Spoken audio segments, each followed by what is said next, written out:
بسم اللہ الرحمن الرحیم۔ نوجوان اپنے قدموں پر کھڑا ہونا میرے حضور صلی اللہ علیہ وآلہ وسلم سے سیکھیں۔ سیرت نگاروں کے تحقیقی قول کے مطابق ہمارے محبوب آقا صلی اللہ علیہ وآلہ وسلم کی عمر 25 سال تھی کہ مکہ کی ایک انتہائی مالدار خاتون حضرت خدیجہ الکبریٰ رضی اللہ عنہا، جو سیدہ قریش کے نام سے معروف تھیں، انہوں نے آپ کو اپنا سامان تجارت دے کر ملک شام بھیجا اور اس کے بدلے آپ کو عام لوگوں سے 2 گنا اجرت دینا طے کی۔ ان کا غلام میسرہ بھی اس سفر میں آپ کے ساتھ تھا۔ آپ کے حسن تدبر اور فہم و فراست کی بنیاد پر تجارتی سفر کامیابی کے ساتھ طے ہوا اور توقع سے بڑھ کر منافع ہوا۔ حضرت خدیجہ الکبریٰ رضی اللہ عنہا بیوہ تھی۔ بڑے بڑے رؤساء کی طرف سے ان کو نکاح کی پیشکشیں کی جاتی تھیں، لیکن وہ آمادہ نہیں تھیں۔ جب حضور نبی کریم صلی اللہ علیہ وآلہ وسلم کے اس کردار سے ان کا دل مطمئن ہوا اور آپ کی ہنرمندی، فراست اور اخلاق و کردار کی پاکیزگی کے واقعات انہوں نے اپنے غلام سے سنے، تو انہوں نے آپ کو نکاح کا پیغام بھیج دیا، جسے آپ صلی اللہ علیہ وسلم نے اپنے اہل خانہ کی مشاورت سے قبول کیا، اور اس طرح آپ صلی اللہ علیہ وآلہ وسلم کی پہلی شادی حضرت خدیجہ الکبریٰ رضی اللہ عنہا سے ہو گئی۔ اس نکاح میں آپ کی طرف سے آپ کے چچا حضرت ابو طالب اور حضرت خدیجہ کی طرف سے ان کے چچا عمر بن اسد وکیل تھے۔ ضیاء النبی صلی اللہ علیہ وسلم، جلد 2 صفحہ نمبر 136۔ آپ کی عمر مبارک اس وقت 25 سال اور حضرت خدیجہ کی عمر مبارک 40 سال تھی۔ حضرت خدیجہ اس سے پہلے بیوہ تھی۔ آپ کی 2 مرتبہ شادی ہو چکی تھی، پہلی مرتبہ عتیق بن عائد التمیمی سے اور ان کے بعد ابو حالہ التمیمی کے ساتھ۔ فقہ السیرہ، ڈاکٹر محمد سعید رمضان البوتی، مترجم، صفحہ 84۔ فوائد و تعلیمات۔ حضور رحمت عالم صلی اللہ علیہ وسلم کی سیرت طیبہ کے اس خوبصورت واقعہ سے ہمارے نوجوانوں کے لیے بطور خاص درج ذیل فوائد و تعلیمات سامنے آتے ہیں۔ سب سے پہلا فائدہ یہ کہ حضور نبی کریم صلی اللہ علیہ وسلم نے آغاز جوانی میں اجرت پر بکریاں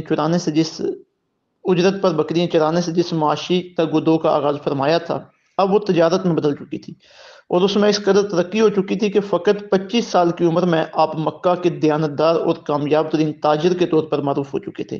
حضرت خدیجہ الکبریٰ رضی اللہ عنہا نے جب اپنا مال تجارت آپ کے سپرد کرنے کا فیصلہ کیا تو اس وقت انہوں نے آپ کے انتخاب کی وجہ بیان کرتے ہوئے کہا تھا کہ میں نے آپ کی سچائی، امانت داری اور اچھے اخلاق کے متعلق سنا ہے، اسی لیے آپ کو بلایا ہے۔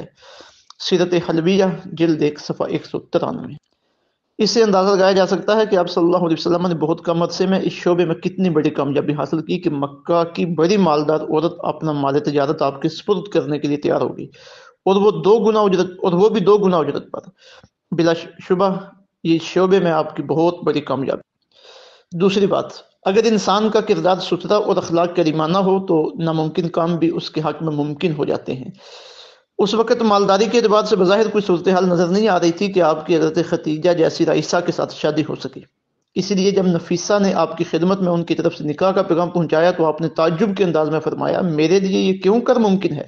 لیکن اس کے برعکس یہاں سب کچھ ممکن ہو گیا، کیونکہ پورے مکہ میں انہیں آپ کے مقابلے میں تجارتی تجربے، امانت و دیانت اور حسن اخلاق کا حامل کوئی دوسرا نظر نہیں آیا۔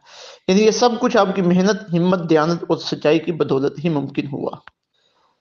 تیسری بات، حضور نبی کریم صلی اللہ علیہ وسلم نے یہ پہلا نکاح حالت جوانی کے عروج میں ایک 40 سالہ بیوہ کے ساتھ کیا۔ حالانکہ آپ کو اس کے علاوہ اپنے ہم عمر اور حسن و جمال میں مزین کئی رشتے مل سکتے تھے، لیکن آپ نے ان کے مقابلے میں جس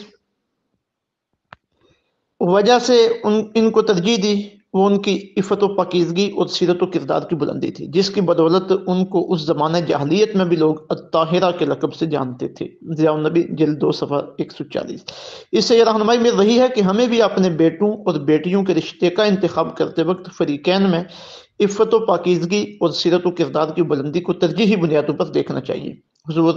خود حضور نبی کریم صلی اللہ علیہ وسلم نے بھی اپنی امت کے افراد کو یہی حکم دیا ہے۔ صحیح بخاری شریف کتاب النکاح کی حدیث نمبر 5090 میں آقا علیہ الصلوۃ والسلام نے ارشاد فرمایا، تنکح المرأۃ لاربعین، عورت کے ساتھ 4 وجوہات کی بنیاد پر نکاح کیا جاتا ہے: لمالہا، اس کے مال کی وجہ سے، ولحسبہا، اس کے حسب کی وجہ سے، وجمالہا، اس کی خوبصورتی کی وجہ سے، ولدینہا، اور اس کے دین کی وجہ سے۔ فاظفر بذات الدین، تو دین کو ترجیح دینا۔ نوجوانوں کو اس چیز کو پیش نظر رکھنا بہت ضروری ہے کہ جہاں بھی ان کے گھر والے یا وہ خود نکاح کے لیے تگ و دو کریں تو سب سے بڑی چیز جسے ترجیح دینی ہے کہ جس کے ساتھ نکاح کرنے کا ارادہ ہے وہ دین میں پختہ ہو، بیٹی ہو بیٹا ہو، اس معاملے میں دینداری کو ترجیح دی جائے۔ چوتھی بات، حضرت خدیجہ الکبریٰ رضی اللہ عنہا کی طرف سے نکاح کی پیشکش کے باوجود آپ نے اس کے متعلق خود کوئی اقدام نہیں کیا، بلکہ یہ معاملہ اپنے چچا حضرت ابو طالب کے سپرد کر دیا اور آگے معاملات انہوں نے خود ہی طے کیے۔ اس سے معلوم ہوتا ہے کہ وہی رشتہ عزت و وقار والا ہوتا ہے جو بڑوں کی اجازت اور رضامندی سے طے ہو۔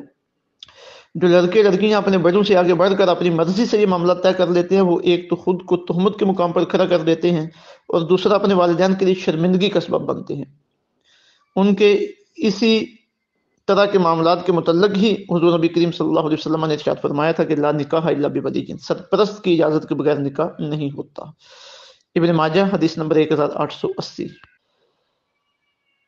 پانچویں بات، آج ہمارے معاشرے میں ایک اہم مسئلہ بیوہ عورتوں کے نکاح کا ہے۔ حالت جوانی کے عروج میں بیوہ ہو جانے والی خواتین بہت کم ہی دوسری شادی کرتی ہیں، ساری زندگی اسی حالت میں گزار دیتی ہیں اور پھر اسی وجہ سے کئی خرابیاں اور جرائم بھی دیکھنے میں آتے ہیں۔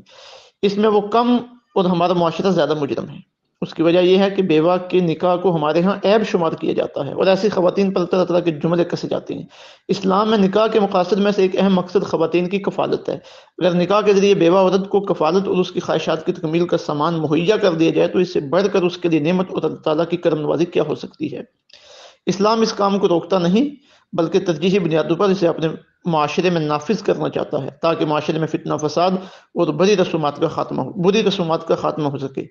خود ہمارے محبوب کریم صلی اللہ علیہ وسلم کے اکثر نکاح بیوہ عورتوں کے ساتھ تھے، بلکہ آپ کی ازدواجی زندگی کا آغاز ہی یہاں سے ہوا تھا۔ اگر ہمارے مالدار لوگ دوسری اور تیسری شادی کے طور پر بیوگان سے نکاح شروع کر دیں تو معاشرے کا بہت بڑا بوجھ ہلکا ہو جائے۔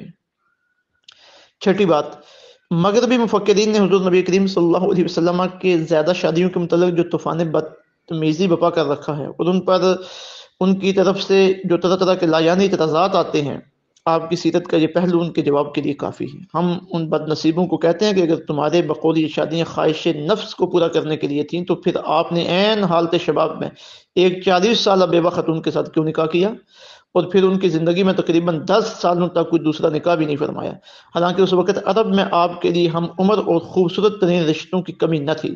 آپ کے کردار کی بلندی اور اخلاق کی پاکیزگی کی وجہ سے کون سا عرب سردار تھا جو آپ کو اپنا داماد بنانے پر راضی نہ تھا؟ حقیقت یہ ہے کہ آپ نے مختلف قبائل میں جتنے بھی نکاح کیے وہ دین اسلام کی تبلیغ و ارشاد کے لیے، حکمت عملی اور میدان ہموار کرنے کے لیے تھے۔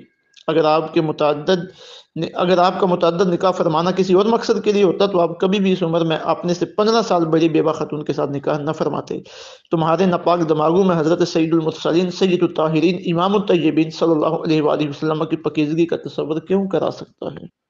ساتویں بات، ہمارے جو نوجوان آرام و سکون کے طلبگار محنت و مشقت سے آری اپنے کردار سازی کے عمل سے کوسوں دور اور فضولیات میں مگن رہنے کے باوجود بھی بڑی کامیابیوں کے خواب دیکھ رہے ہیں اور پھر اپنی پسند کی منزل نہ ملنے پر مایوسی کا شکار ہو جاتے ہیں، اور بطور خاص وہ نوجوان جن کے مناسب رشتوں میں ان کی سستی و کاہلی رکاوٹ بنی ہوئی ہے، ان کے لیے میرے محبوب کریم صلی اللہ علیہ وسلم کی زندگی کے اس پہلو میں سیرت و کردار کی پاکیزگی، عمل کی پختگی اور زندگی کے ہر میدان میں کامیابی کا بہترین نمونہ موجود ہے۔ انہیں کسی اور کی طرف دیکھنے کی کوئی ضرورت نہیں، اپنے محبوب کریم کے دامن رحمت سے وابستہ ہو جائیں، آپ کی سیرت کے اس پہلو پر غور کریں اور آپ کے نقش قدم پر پختگی سے چلنا شروع کر دیں۔ اس کی برکات بہت جلد آنکھوں کے سامنے ہوں گی اور کامیابی خود ہاتھ باندھے ان کے سامنے کھڑی ہوگی انشاءاللہ۔ کہ محمد سے وفا تو نے تو ہم تیرے ہیں، یہ جہاں چیز ہے کہ لوح و قلم تیرے ہیں۔ اللہ پاک ہمیں حضور نبی اکرم صلی اللہ علیہ وسلم کی محبت اور آپ کی سیرت طیبہ پر عمل کی توفیق عطا فرمائے۔ وما علینا الا البلاغ المبین۔